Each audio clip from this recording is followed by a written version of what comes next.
नरेंद्र मोदी का दोस्त अडानी बांग्लादेश को बिजली सप्लाई करता है। भारत की बिजली चोरी करके अडानी बांग्लादेश को पहुंचाता है। अगर जेल वेल की बात करोगे ना, जिस दिन सत्ता परिवर्तन होगा एक भी आदमी बाहर नहीं दिखेगा।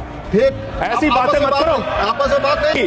गाय काटने वाली कंपनी से चंदा लेने वाले लोग मेरे ऊपर सवाल उठा रहे हैं, सोच रहे हैं इनसे डर के चुपचाप बैठ जाएंगे। एक बात याद रखना, ये देश बाबा साहब के संविधान से चलेगा, किसी मोदी और अमित शाह के फरमान से नहीं चलेगा। याद रखना इसको। प्रभु श्री राम है, आपने उनके लिए गाना बना दिया। जो राम को लाए हैं हम उनको लाएंगे। बताइए आप, यहाँ पर बैठा हुआ कोई व्यक्ति क्या इस हैसियत में है कि वो राम को ला सकता है? नहीं, भगवान श्री राम हम सबको लेके आए हैं। भगवान इंसान को लेके आता है, कोई इंसान भगवान को नहीं ला सकता। कि तुम्हारी पोल पट्टी खोलने लग जाए तो क्या हो, तुम्हारी पोल पट्टी खोलने लग जाए तो क्या हो, अगर मंदिर की मूर्त बोलने लग जाए तो क्या हो, बताओ ब्रह्म बेला में जहां तुम पाप धोते हो वही सरयू का पानी खौलने लग जाए तो क्या। अयोध्या हारे आप। जहां जहां से प्रभु श्री राम गुजरे थे वो सारी सीटें आप लोग हार गए। 1925 की संस्थाएं 100 साल हो गए, 100 साल पुरानी संस्थाएं, वहां से निकले आप। 100 साल हो गया लेकिन दिमाग अभी भी बच्चों का, अभी बच्चों की तरह खेल रहे हैं। भ्रष्टाचारी को नहीं छोड़ूंगा, ये मोदी की गारंटी है। सारे भ्रष्टाचारियों को बीजेपी में शामिल करूंगा, ये प्रधानमंत्री की गारंटी, ये गारंटी है आपकी।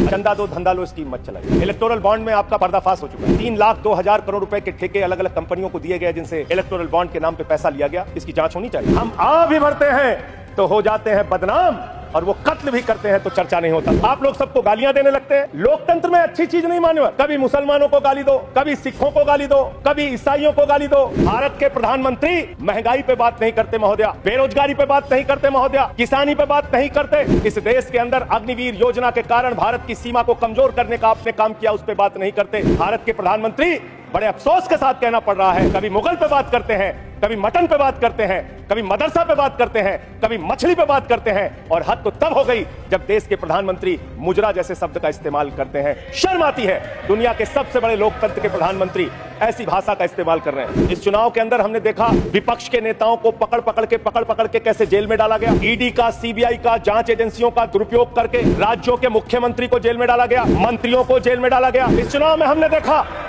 हमारे दिल्ली के मुख्यमंत्री अरविंद केजरीवाल, उनको चुनाव से पहले जबरदस्ती पकड़ के जेल में डाल दिया गया महोदया। और मुद्दा क्या बनाया?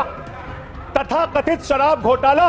आज मैं आपके सामने इस सदन में बताना चाहता हूं महोदया, शराब घोटाला किसने किया? शराब घोटाला शरद रेड्डी से 60 करोड़ रुपए की रिश्वत लेने वाले भारतीय जनता पार्टी के लोगों ने किया है। आप लोगों ने इलेक्टोरल बॉन्ड के जरिए चंदा लेने का काम, रिश्वत खाने का काम, भ्रष्टाचार करने का काम किया है। शराब घोटाला तुमने किया है। शराब घोटाले की बात करते हैं महोदया। दिल्ली के मुख्यमंत्री को ईडी कोर्ट ने जमानत दी महोदया। ईडी कोर्ट ने कहा अरविंद केजरीवाल के दोस्त हैं महोदया, ये रिश्वतखोर लोग हैं, ये रिश्वतखोर है, ये बेईमान है, ये भ्रष्टाचारी है महोदया, ये भ्रष्टाचारी है। भ्रष्टाचारियों को बोलने की हैसियत नहीं होनी चाहिए महोदया, ये भ्रष्टाचारी है, ये बेईमान है, इन्होंने शराब घोटाला किया है, 60 करोड़ की रिश्वत खाई है। मेरी इन लोगों से सहानुभूति है। सुनिए, आप सुनिए। मैं सहानुभूति रखता हूँ इन लोगों से। सुनिए, कृपया सुनिए। रिश्वतखोर लोग हैं सर महोदया, ये बेईमान लोग हैं, ये बेईमान है, ये भ्रष्टाचारी है महोदया, ये रिश्वतखोर है, ये डाकू गब्बर सिंह है, ये डाकू गब्बर सिंह है महोदया, डाकू गब्बर सिंह। आप अभी बैठिए। सोचते हैं कि आप अरविंद केजरीवाल को जेल में डाल के, सिसोदिया को जेल में डाल के, सत्येंद्र जैन को जेल में डाल के, संजय सिंह को जेल में डाल के हमारी पार्टी को खत्म कर देंगे। ये होने वाला नहीं है, ये कतई होने वाला नहीं है। याद रखना, इस शरीर के 100 टुकड़े भी कर देंगे आप तो आपके सामने झुकने वाले नहीं है। आपसे लड़ेंगे और जीतेंगे। आप डालिए, उत्पीड़न कीजिए जितना करना चाहते हैं आप कीजिए उत्पीड़न। 6 महीने जेल में रखा आपने सोचा आपके सामने नतमस्तक हो जाएंगे। इस मां भारती ने बहुत सारे बेटे ऐसे पैदा किए हैं जो आपके सामने कभी सर नहीं झुकाएंगे, आपसे लड़ने के लिए तैयार रहेंगे। याद रखिएगा, मैं सिर्फ इतना कहना चाहता हूं, दुर्भावना की राजनीति बंद कीजिए।